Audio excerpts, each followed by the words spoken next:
Ladies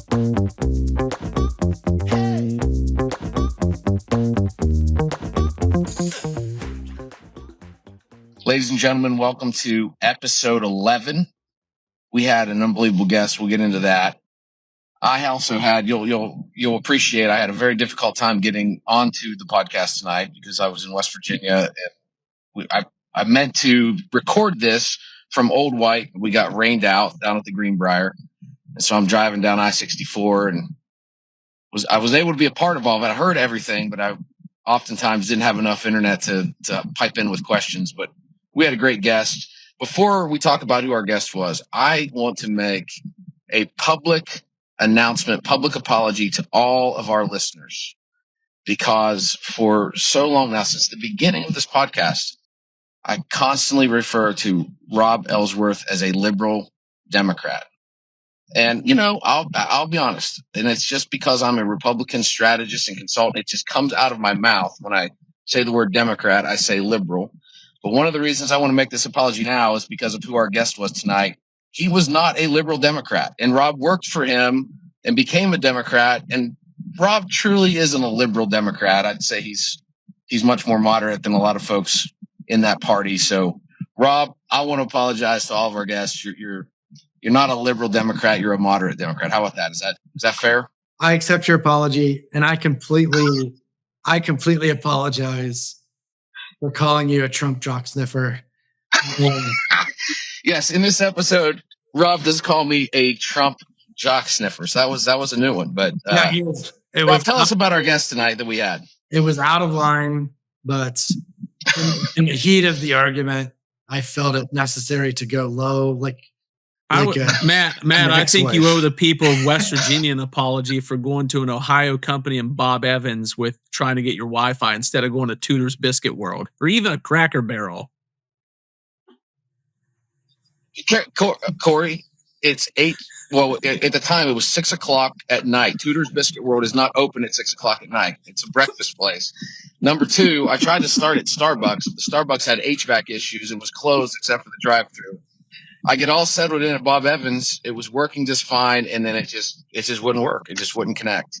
I see Bob Evans as not just an Ohio company. I think of it as regional cuisine at its finest. And I'm a big Bob Evans fan. I don't hide it. We don't have one here. But when I'm back in Ohio, I do appreciate a good sunshine skillet for what it's worth. And the original Bob Evans farm was right across the river from West Virginia. In Rio Grande, Ohio. So Gallia County. That's where that's where my dog Watson is from. He is from Rio Grande, Ohio. Fantastic. Well, tell us a little bit about our guest tonight and your history with him. Our guest tonight he's the best. Heath Shuler. Heath was a congressman from Western North Carolina. Served in Congress for 6 years, representing the Asheville area. So if you're familiar with the Biltmore Estate, the Blue Ridge Parkway, it's a great long weekend destination if you want a little getaway. But Heath also was an NFL quarterback for the Washington Redskins, Oakland Raiders, and the New Orleans Saints. He was a runner-up for the Heisman Trophy Award in 1993 or 94 to Charlie Ward. If you remember Charlie Ward, who ended up playing basketball for the New York Knicks, if my memory serves me correctly. Heath also was a starting quarterback at the University of Tennessee. Since then, we've had a chance to work together in Congress, out of Congress. His real focus when he served was primarily on the debt and deficits. He was involved in getting statutory pay-as-you-go in place, meaning we pay for what we spend. And if you're going to propose new spending, you got to find somewhere to cut, or you got to find the money for it somewhere. It's something that we should be trying to do as a country overall, but both parties have gotten away from. Heath was probably one of the most bipartisan, independent-minded members, always working with members from the other side. One of the rare Democrats who was pro-life and or a strong Second Amendment supporter, but a real moderate above and beyond everything else. And And then, kind of as a wild card, was a big conservationist. And based on his faith, was very interested in protecting the planet and making sure we have clean air and clean water, and protect the beautiful Smoky Mountains, and make sure that people can enjoy them for, centuries to come. But really good guy, not a golf expert, as you will hear. We've said on the show before, we'll have some guests who specialize in golf, some who specialize in politics. And then you got the three of us who do both. But really an enjoyable conversation, a good guy, someone you'd be proud to know and call as a friend. And I hope everybody enjoys the interview. It was great. And I tell you, my highlight was when he said that you were like his little brother, that he had to make sure he kept you out of trouble in the office. So some funny stories there. Yeah. And, lots happened since our last podcast. Joe Biden's no longer running for president. So we'll get into that in this episode. We're probably gonna have to break it up into a couple parts, because we talked to him for over 2 hours, and we could have talked to him for another hour. He was enjoyable and delightful. And guys, I have to also tell you, I had a great weekend. Sporting club yesterday, and I got to play 7 holes of Old White today before we got washed out with a monsoon rain. But just one of my favorite places on planet Earth. Greenbrier Valley is very beautiful. How often do you get back to West Virginia? Well, I have a place in Wheeling, so I come back a lot to the valley, but obviously I haven't been to the Greenbrier in probably 10 years. So it was great to be there. I always think of the Greenbrier as being not far from home, but in reality, it's a pretty good distance. It's probably closer to Washington D.C. than it is to Steuben, Weirton, and Follinsby. Well, and I'm getting ready to drive to Wheeling now. I recorded most of the podcast from a parking lot at a CVS in Beckley, West Virginia. So I've got a drive ahead of us. But guys, that was a lot of fun, that episode, and look forward to Matt. Hopefully, you and I will be able to talk with Rob about your experience at Fox Chapel Golf Club the other weekend. Well, the golf was not that memorable because we both did not play so well. It was a war of attrition. But, one thing we did, and we recorded a lot of the round on microphones. Like we were mic'd up. And so there were some funny things back and forth. Maybe we'll turn it into a little, bonus episode or something. But did you look forward to a lot of golf with you guys, because I know Rob and I are going to have a good time in Oklahoma coming up in August, and playing in a charity event. We're also going to hire a videographer to come out and do our first Republicans versus Democrats 2v2 challenge at Oak Tree National. So we'll be playing 18 holes in a charity event, and then we're going to do a 9-hole match. And Rob's going to be paired with Jason Dunnington, who was a member of the House on the Democrat side, one of my favorite people. And then I'm going to be playing with a current state rep named Anthony Moore. They're both 3 or 4 handicaps, and so it should be a lot of fun. And we got to win that scramble too. For our highest handicap on the teams of 4, we ought to win the scramble. We're better, but there's always that one group of 4 guys that look like they could barely walk to their car. The 22, and you watch any one of their swings, and you're like, "There's no way these guys shot even par." But there's always that one group that trots in with that bullshit scorecard. That's right. Well, everybody, enjoy the Heath Shuler episode. All right. So we have a special guest today, former Congressman Heath Shuler, who represented the 11th District in North Carolina. Heath is one of the few members of Congress, I would say the only member of Congress, who was drafted 3rd overall by the Washington Redskins in the 1994 NFL draft. He was elected to Congress in 2006 and can take credit for changing my party affiliation from Republican to Democrat. I think we'll start with that, Heath. How on earth did you get me to switch parties and become a blue dog Democrat? Well, I think it's pretty easy.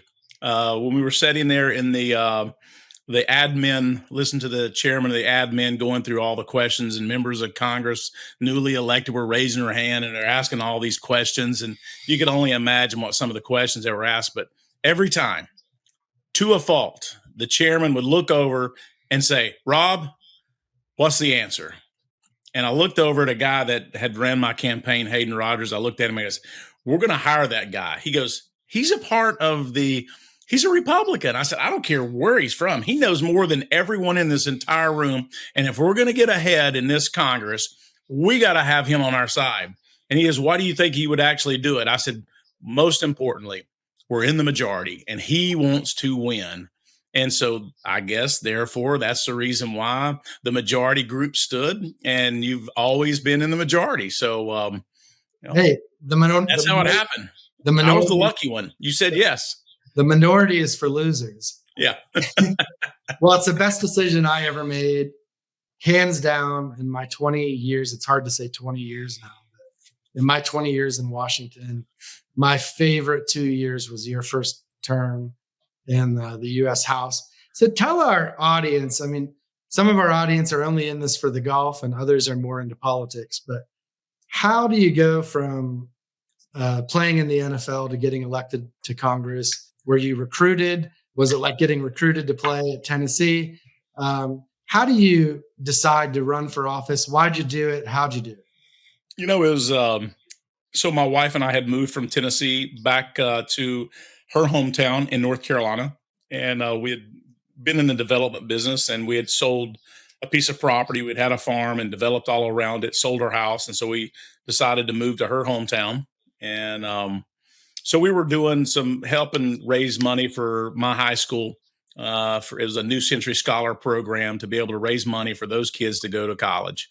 And so that they could go, if they maintain a C average and at least were drug, alcohol, and violence free throughout school, then they got a chance to go to Southwestern Community College. So, you know, we were active and involved in the community and trying to raise some money. And everybody kept saying, you ought to run for office. You ought to run for office. And I'm like, what office? I was probably, agnostic to politics altogether. And my dad, we grew up as a Democrat. My dad was part of the postal union. So, my hometown was, probably 80% Democrats, kind of that blue dog Democrat, that was kind of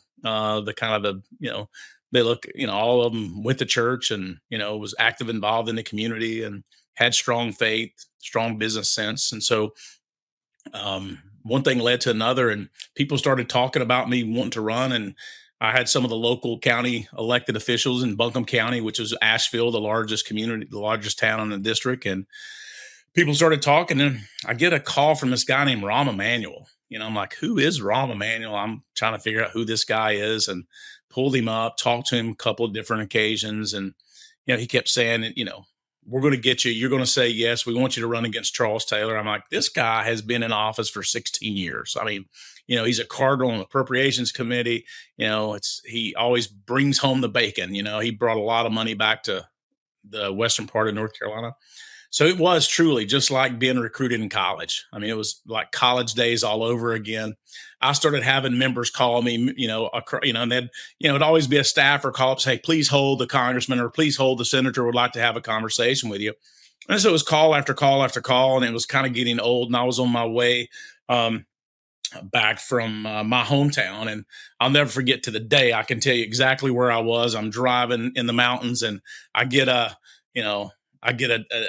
New York phone call. And I'm like, I am not listening to this, another person trying to get me to recruit, try to recruit me. And I put that person into to voicemail. And then it kind of showed that I had a voicemail. So I answered, and it was like, oh my gosh, that was President Bill Clinton. This is unbelievable. This guy's calling me, Heath, we need you, we need you to be a part of this. So I immediately decided to call back, because like the members and the House members and the senators always got, a staff person would say, please hold, let me connect you. I mean, I called, and it was his cell phone. Heath, how are you? I don't want to. And so we talked about my time in DC with the Redskins while he was president. And he said, man, I am so grateful for you. He said, sometimes you were taking a lot of heat off of me. They were on you and they weren't on me. And so we collaborated back and forth about, the time in the mid 90s. And he was just great. I mean, and he basically at the very end said, have you ever given back to your country? You feel like you've given your all for your country? I'm like, wow, I haven't. I felt that I really had not given everything that I had for my country. And so, it was kind of one of those questions in life that really stung, that I felt like the country, this country had given me everything, allowed me to fulfill every dream I ever had as a kid, but I had not done anything in return. And so at that point in time, I went home that day, and after having about a 45-minute call with him, told Nicole, I said, I think we just may do this. What do you think? And she says, hey, I'm all in. And so called Rahm Emanuel back, called John Tanner back, Alan Boyd, Mike Ross, all the guys, the Blue Dogs that called me and told them, I said, hey, I'm in. And it couldn't have been a better situation. So it was really kind of, doing that soul searching with myself, as I had not given back to the country that had given me so much. So if the best days of your life were the birth of your kids, Navy and Island, and your wedding to Nicole, what comes after that?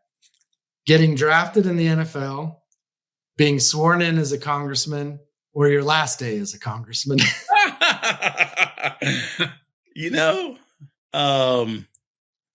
I think the emotions of fulfilling a childhood dream of being drafted was probably that emotion. But from a more mature person, as I got older and as I understand it today, I don't think I'd have been elected to Congress if I would have never been drafted.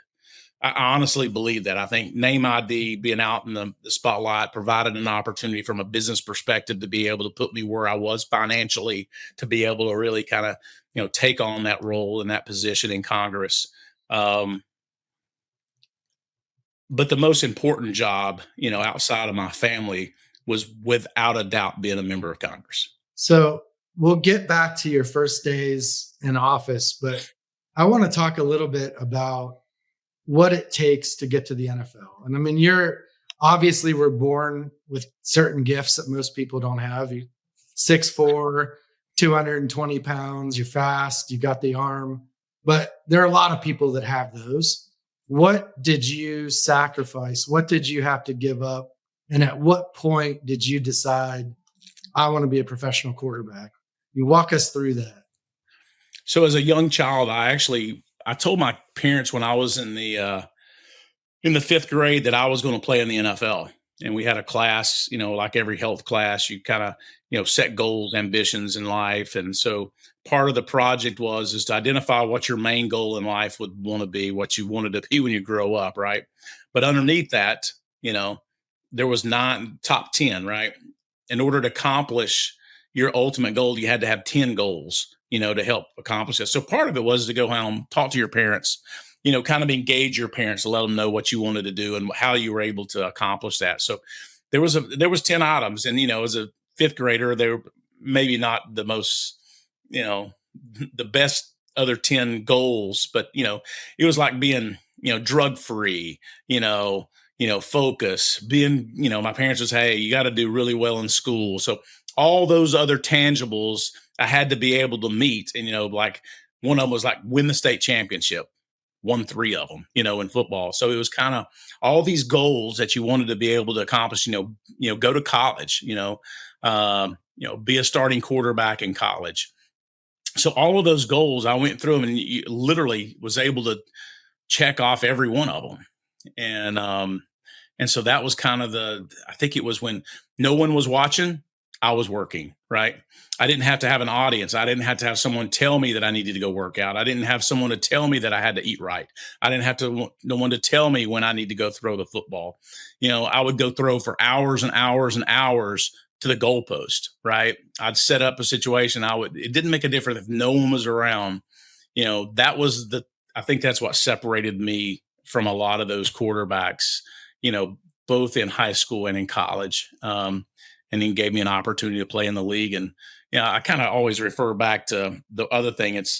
If you guys have ever read the book Relentless about Michael Jordan, it's an incredible book, great read, talks about, the sacrifices he made.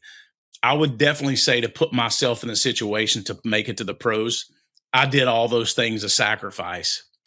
But I truly believe that God had other plans for me, number one, but I did not probably sacrifice the way a Michael Jordan did in order to get where he was. I don't think I was willing to sacrifice personal relationships, family, because in order to be one of those, I think it's almost impossible to get to that type of, you know, level, to be kind of one of the greatest to ever play.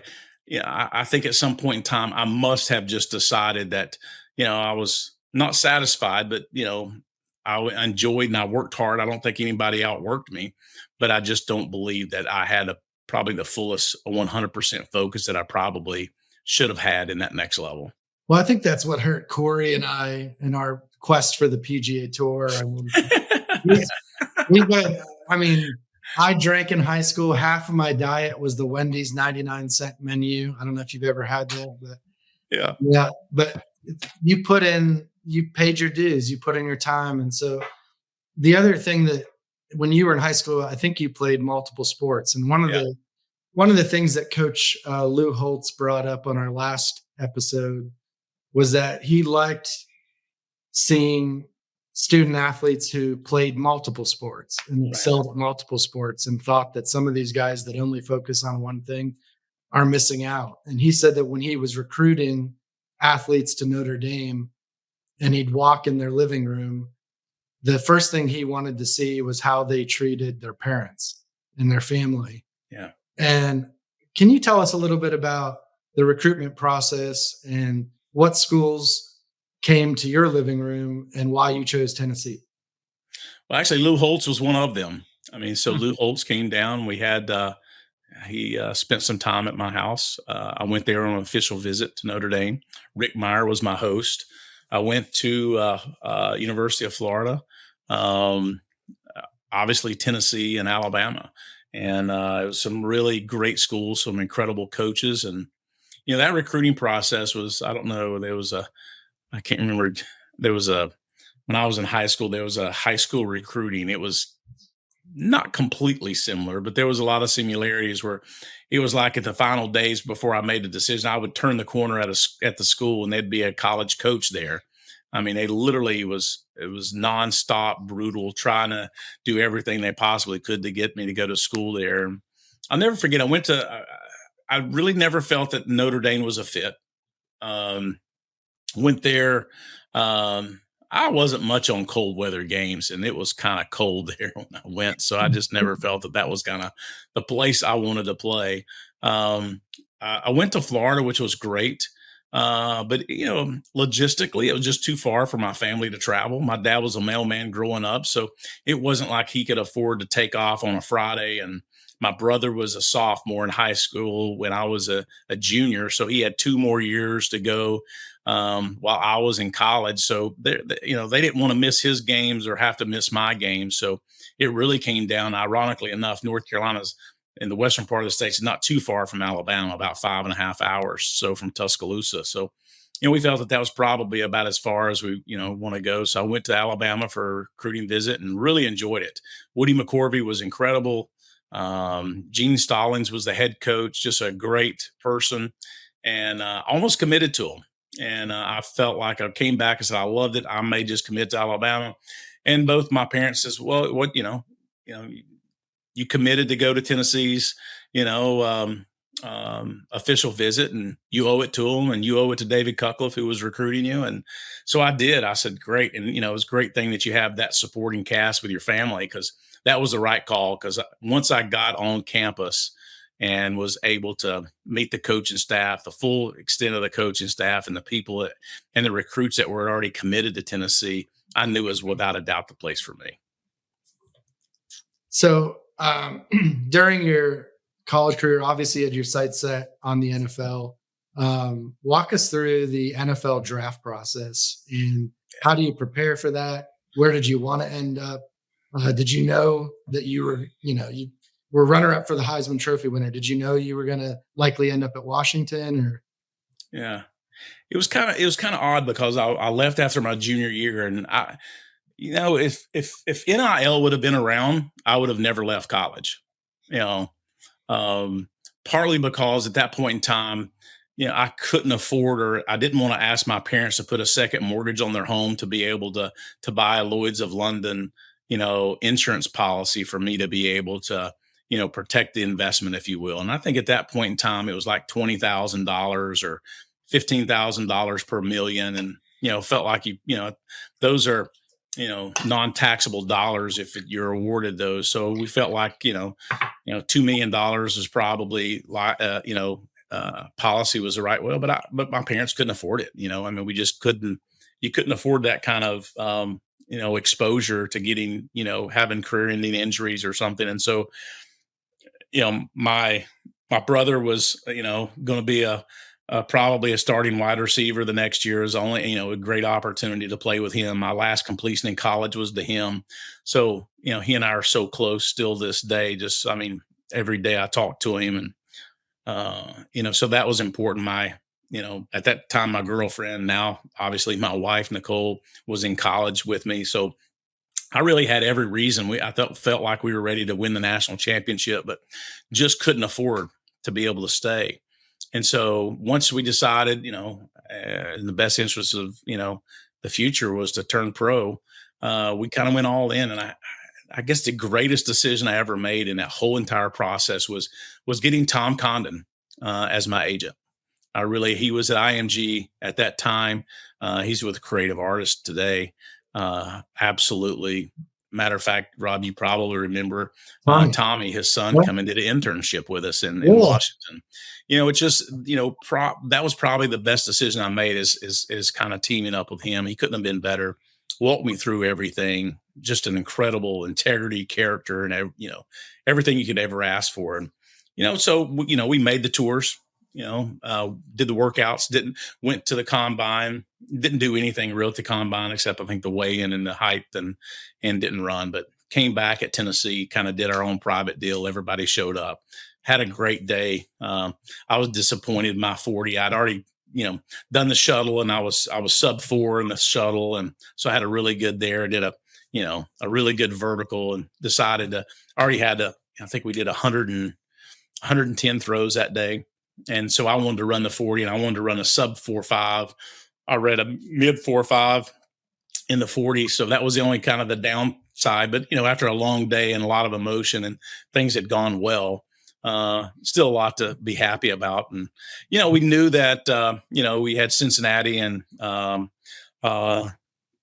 the Colts, and then you had the Redskins. And, as a child growing up in North Carolina, the only team you ever got to see on TV was really the Washington Redskins. So that was kind of, I was hoping and praying that, I wanted to play for North Turner. He'd played, he'd done a great job with Troy Aikman. And so I felt that's the place I wanted to go. And so, very fortunate, got to go to the Redskins. Corey, you'll appreciate this. I got to throw the ball around with Heath's high school coach, the late Boyce T. Dietz, legend in Western North Carolina. Yeah. And we went on your high school football field, Waynesville? No, Bryson City. Bryson City.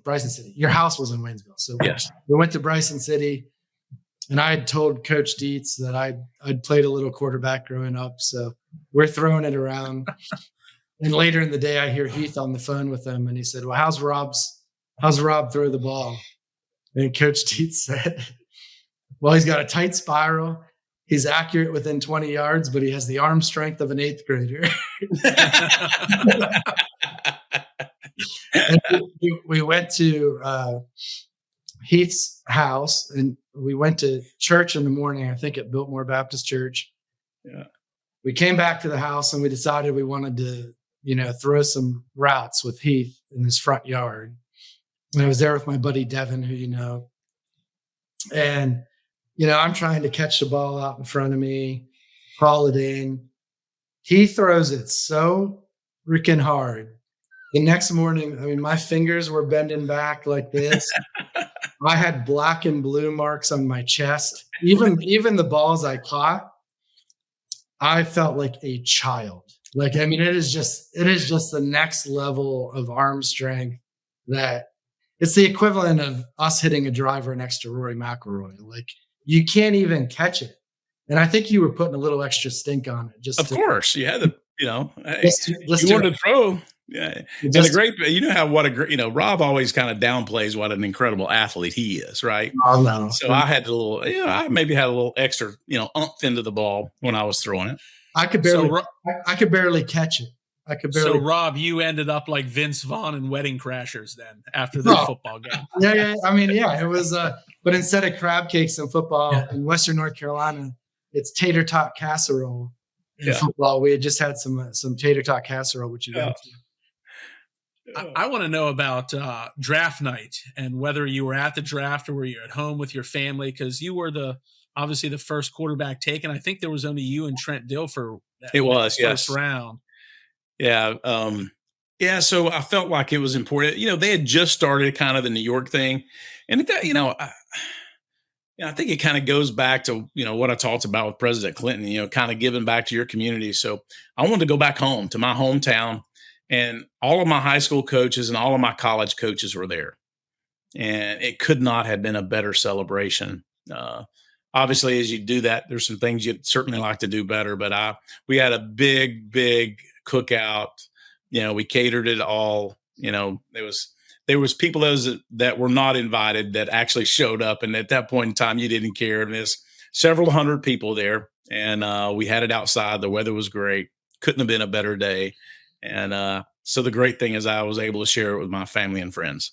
You mentioned that's incredible. You mentioned the NIL. Lou Holtz told us that he hates the NIL and he thinks it's bad for programs. And yeah, it probably is. I would probably have to agree with him. In certain instances, I think the NCAA fell asleep at the wheel many years ago and should have put some parameters around it from the very beginning. And now it's completely out of control.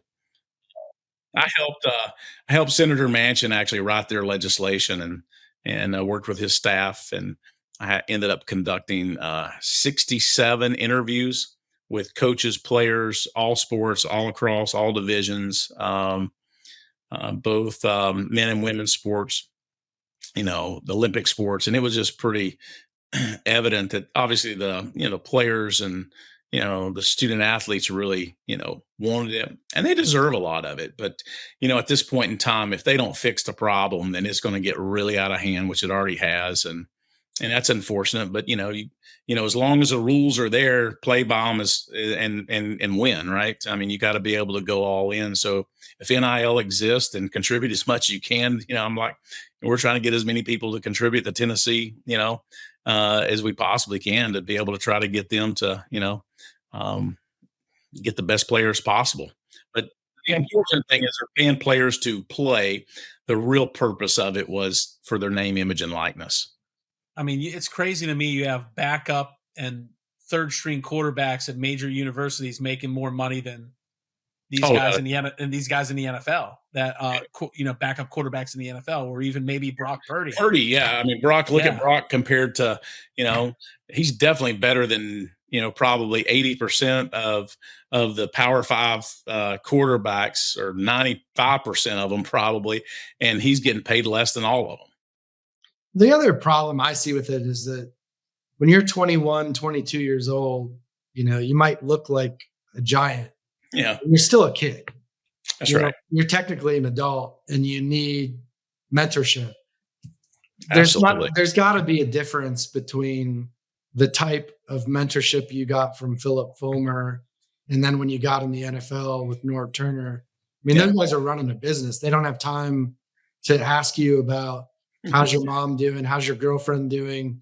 Are you lonely? Are you doing okay? What is the difference in coaching from college to NFL? In college, I think David Cutcliffe was a special, unique individual too, right? I think he is out of the norm. I think it's kind of that same personal relationship that this now coaching staff has. So I think Philip Fulmer and David Cutcliffe kind of gave you that personal relationship that's why we're being successful now, because you have the same type coach's personality and caringness.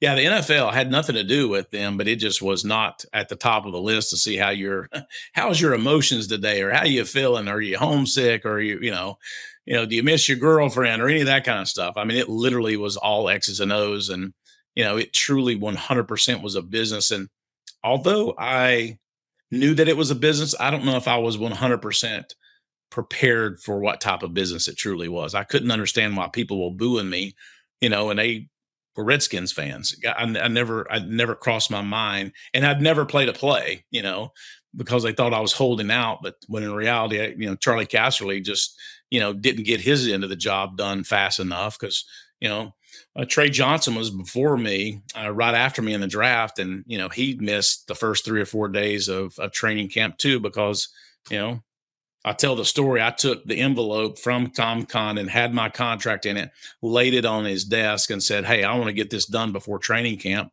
I walked in the day of training camp and it had never been opened, but, I tell that story now, but at that point in time, you couldn't throw the general manager under the bus and tell him he wasn't doing his job, So playing for Turner, Gruden, John Gruden, and New Orleans Saints head coach. I'm blanking. Mike Ditka. Mike Ditka.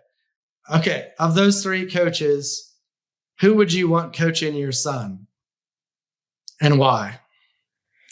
I think without a doubt, from an X's and O's, I learned more with John Gruden in 6 months about X's and O's than I had learned my entire football career combined. He knows more about the quarterback position than anyone by far. I mean, it's just unbelievable. I think where David Cutcliffe was incredible of getting me where I needed to be on a collegiate level. And sometimes it's a little, it's hard to compare, college and NFL because there's so much, it's so much different. But John Gruden is incredible. I mean, just so, but it's hard to say, it'd be hard to say Mike Ditka also is one of the greatest, talking about a player's coach, tough guy. You never wondered where you stood with him. Mike Ditka was the guy. I mean, I loved Mike Ditka as my coach. Now, we weren't very good offensively, and, we didn't probably have the right, coordinator at the time, just didn't have a lot of, like a lot of us on that team didn't have a lot of experience. But, Mike Ditka, you can't substitute anybody better being a head coach than Mike Ditka. That's like music to Rob, Matt, and I's ears because being from outside of Pittsburgh. So yeah, Coach Ditka being from Aliquippa. So that's right. Oh, we heard some Aliquippa stories a lot. I mean, he told a bunch. He was great. I mean, he loved his players, and if he was in, he almost was loyal to a fault. I think there was a couple of times he probably should have benched me, but he was so loyal to me, and he had faith and trust in me. And first of all, he wanted a tough guy. He didn't want somebody that's going to stand back there and worry if they was going to get hit. He wanted a tough guy. And so if you were willing to sacrifice everything about you, and when my career ended there with my dislocation of all 5 toes in this, in a game, I mean, he was the first one to kind of check on me and call me and, let's get you to the right place. We'll get you back. And, he's the guy that, the next game I went to the game on crutches, took the injections to deaden it where I could play the game. And at halftime, I dislocated my toe again, and because I couldn't feel it. And he's the one that took my helmet away. He said, "It's over." And he said, "You're going to have surgery. We can't keep doing this." So even though he's this tough guy, he's actually he's got a big heart, big heart. Hey, Congressman, Matt here. First of all, I didn't know your father was a mailman. My father delivered the mail in Rob's hometown for 30 years. Oh, terrific. So, I love it. Big appreciation for the hard work that our fathers did, sure, to give us a better life. Absolutely. But I'm a huge college football fan, and actually was a fan of yours. West Virginia is my team. All right. But for whatever reason, I think it's because there was a kid from our hometown that got a scholarship to the University of Tennessee in 1988. So I always cheered for Tennessee, and I like the song Rocky Top. I think that's part of the issue. But you would probably say that Neyland Stadium is the best environment in college football. That's what I'd expect you to say. But for our listeners, what are other bucket list places that they've got to go for a college football game with just outstanding environment and tailgating? Wow. Yeah, that's a great question. I mean, I hate to take, ESPN just picked LSU as one of the top places to play. And all of college football as far as the atmosphere. I don't know if we just went down there and kicked their butt that day or that night, but that was a quiet place for me. I have never had a problem, an issue down in what they call Death Valley. It was, we got up early. We punched them right in the mouth early. So that was not a place, a hard place for me to play was playing in the swamp, playing in California. I mean, in Florida and Gainesville was a tough place to play. It felt like the fans are right on top of you, a real rowdy place. Obviously they were, really strong football program at that time. So without a doubt, that was one of the, certainly in the top of the list for the places that I felt like was the most challenging for me to play. Florida, tough place. So I want to come back to your first day in Congress. And one of the things that I had the pleasure of observing is I worked for 5 members of Congress, both political parties. Well, first of all, I need to tell the story on you, Rob. All right. Well, let it run. All right, guys. Now look, I don't know if you guys have heard this story or not. So, I told Rob that, I wanted to hire him. So the next day I asked him if he'd go to lunch. So we took him to lunch and told him, said, hey, we'd like for you to come be a part of our team. He goes, well, I've been on the Republican side. How is that going to play with Democrats? And I'm like, I don't care. I want the best people I could possibly surround myself with. So, I mean, here he is. He's like the guy on House admin committee. I mean, like every question was answered by Rob. Not only did the chairman, but the ranking member also looked to him for advice. So it was like, this is a no-brainer. So we're now fast forward about 3 weeks into being in Congress.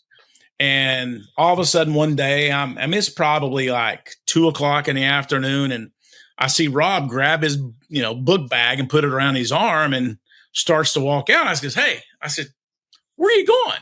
He goes, going to class. I went, what? Class? He goes, yeah. I said, I didn't know you were in grad school. I said, what are you doing? He goes, I'm still an undergrad. I said, hold on a minute. You're not going anywhere. I said, Hayden, get in here. So we go in my office and I said, I want to know what's going on. And I said, Rob, what do you mean? You've not even graduated yet? He said, no, I've been working full time and going to school full time. I'm like, what? So you're not even graduating? Yeah, I'm in my senior year, blah, blah, blah. And I'm like, I can't believe it. I said, hey, did you know this? He goes, I didn't know it till a week ago. And Rob goes, well, guys, you never asked me. And I said, did we ever get his resume? And Hayden said, I never asked him. Did you? And I felt terrible that here we had hired this kid, not even in college. I want to know how many, my question back to you, Rob, is how many other members of Congress didn't know that you weren't graduated when you were working full time on the Hill? Oh, at least 2 of the 5. Yeah, exactly. I can't believe we did this. Well, then it all had to come to a closing halt when he hired this French guy to come to do an internship.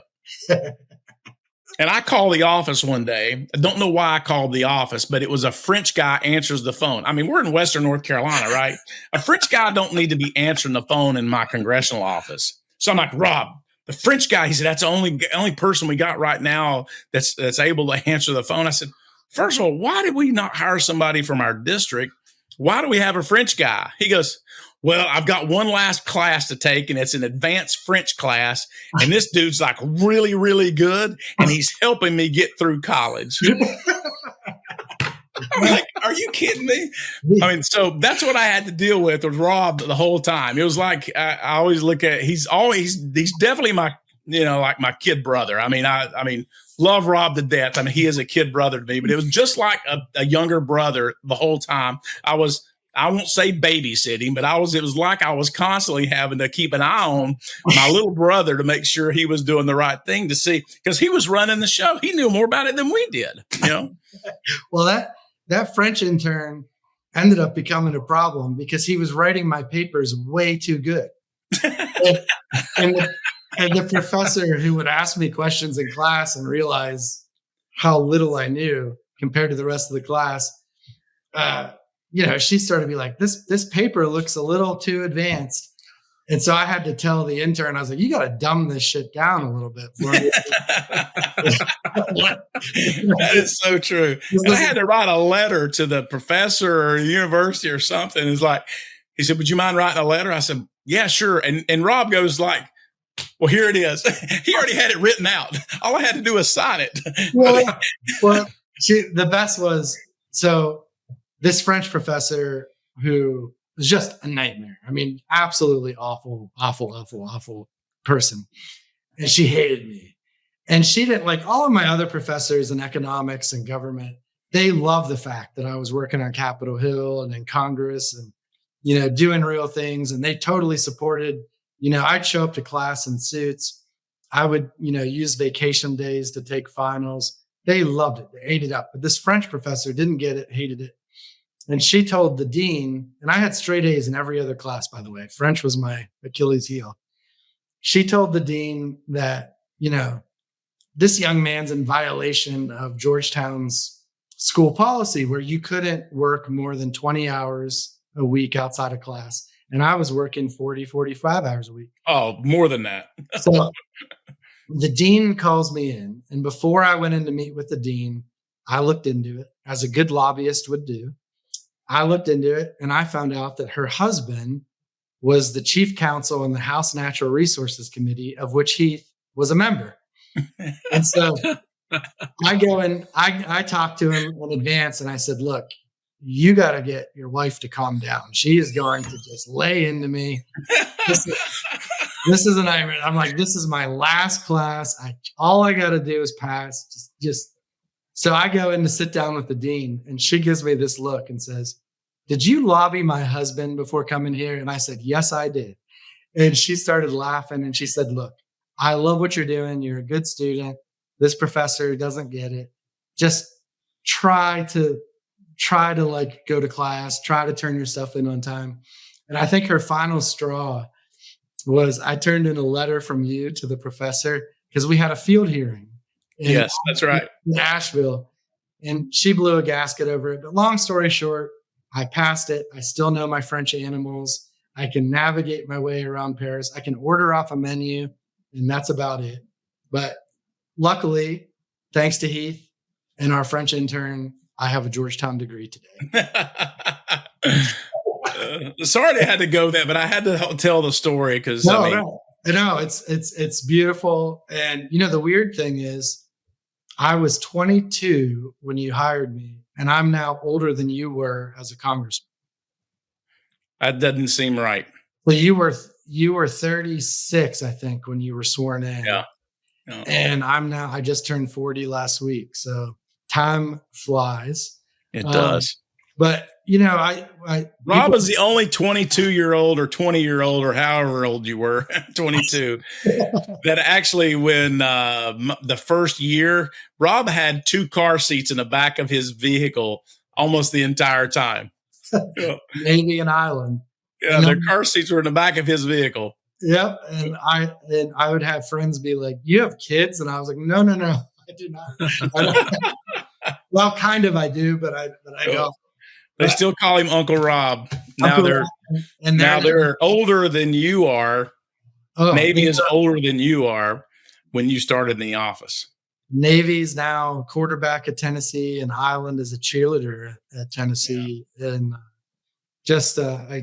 I still look at them and I see little kids fighting over who got to walk Reese the bulldog.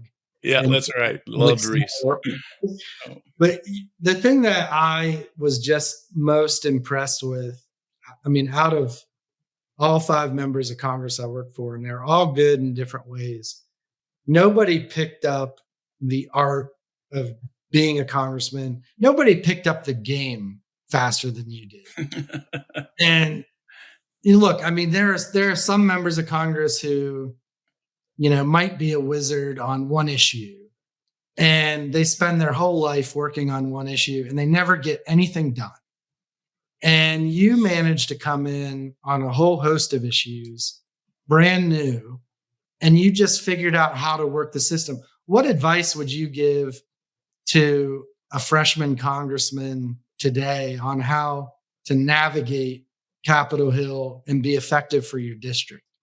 Well, you got to find the next Rob Ellsworth, I mean, I'm not joking. You got to surround yourself with the best staff, treat them extremely well, lean on them, ask them the questions. And I think that's what made us successful, and never make it about yourself. I think that if everything that any member can ever figure out, in which I don't think most do, it's not about them personally. It's about the team, and you'll recall, Rob, we never sent out a press release that I can recall that had the word I in it. And that was our deal. And because if we didn't work together as a team, now we disagreed a lot. Oh, yeah. We allowed everybody to have their own debate and their own conversation. And between the staff members, we would have our own debates and conversations. But it was very constructive because it prepared me to have the best possible answers. I think that's important, is that staff. The second thing I would say is relationships. I'll never forget the dean of the delegation from Michigan. Oh, Dingell. Yeah, John Dingell. I'll never forget that first piece of legislation that he brought up, and I said, well, how do I handle this, and how do I go through this process? And I said, well, how would I feel if somebody wasn't supporting my legislation? So I went to him on the House floor, sat beside him. He sat on that very front row. And I said, Mr. Dingell, I said, I want to just have a conversation with you. And I greatly appreciate all the work that you've done in this Congress and what you meant to this Congress. But I just want you to know, and I want you to hear it from me personally, that I can't support your legislation. I have a constituency in my hometown that without a doubt, unequivocally does not support this. And he put his hand on my knee, and he kind of patted it, and he said, Heath, he says, I greatly appreciate this. He says, but you're going to have to work really hard to beat me. And so it was like, that's okay.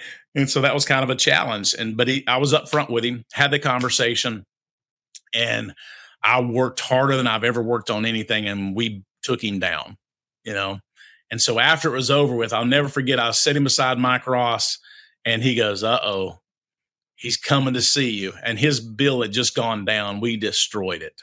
And I had worked the other side of the aisle extremely well. And he said, can we speak in the cloakroom? I said, yes, sir. So I got up out of my seat. We went to the cloakroom.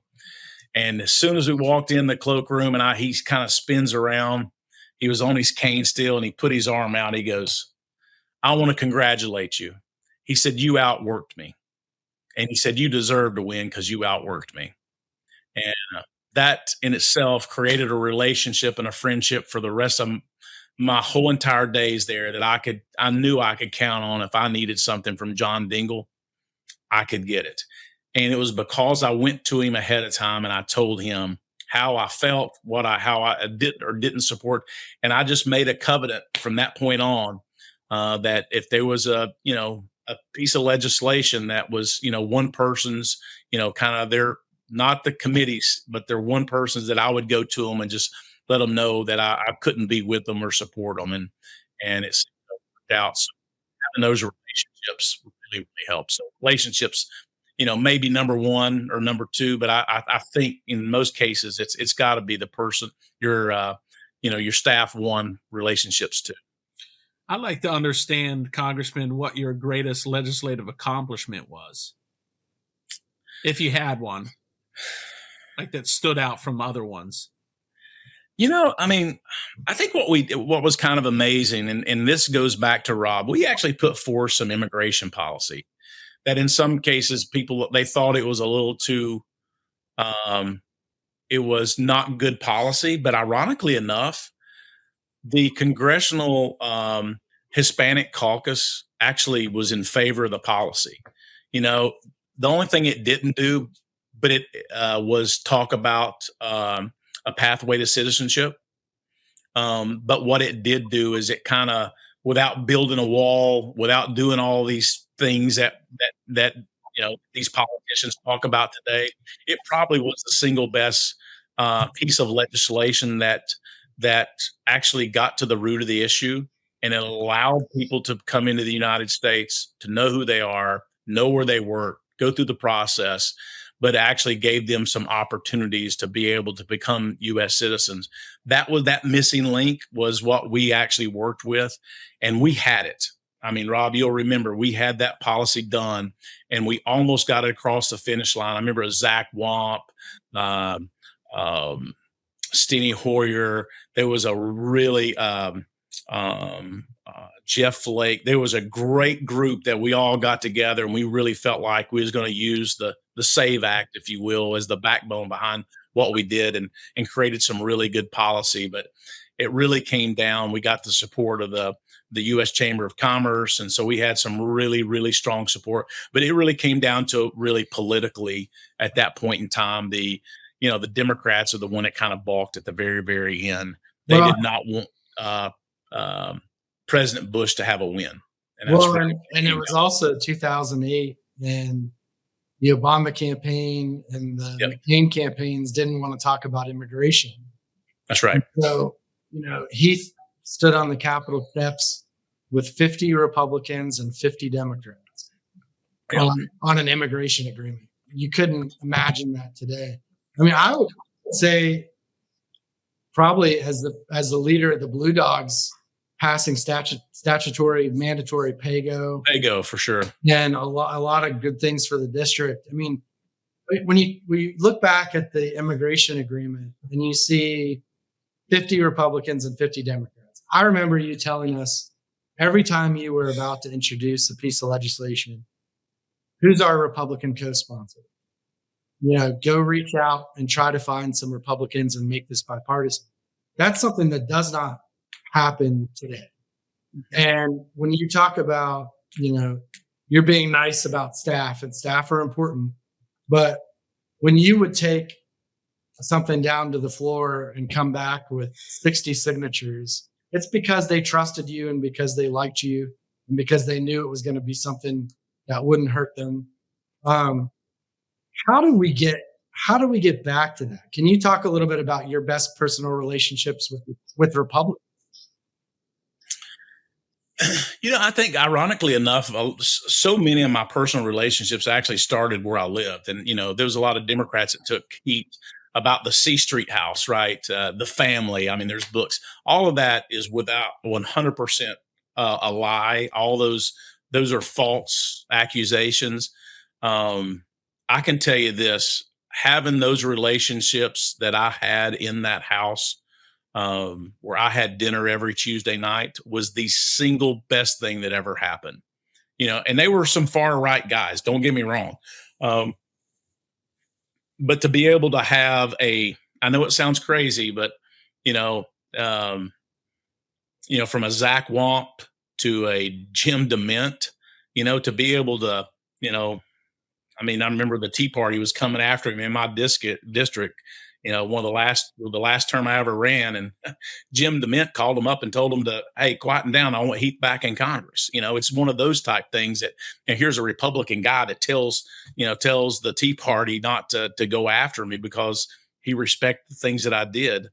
Tom Coburn, you couldn't ask for a better human being than Tom Coburn, and to be able, my son Navy got bit by a snake, a poisonous snake. The first person I called, I was on the House floor. I called Tom Coburn. I said, Doc, you got to tell me what to do, what I need to do here. And it was just that type of relationships that actually transpired that helped me through so much. So that, how do we get back to that? I think the most important thing you have to, and here's what's missing in Washington. 99% of those people in Washington have to have their job. For most cases, either financially or greed and power. Those three things. It's either financial, greed, power, or let me give you a fourth one. It's the only job they could ever have, right? It's really it's that four things. And so if you have to have the job, you're going to make concessions to keep your job. If you love the greed and the power and control and everybody feeling like you're important, then you will make concessions to keep your job. And the way I always felt it, I thought if Congress would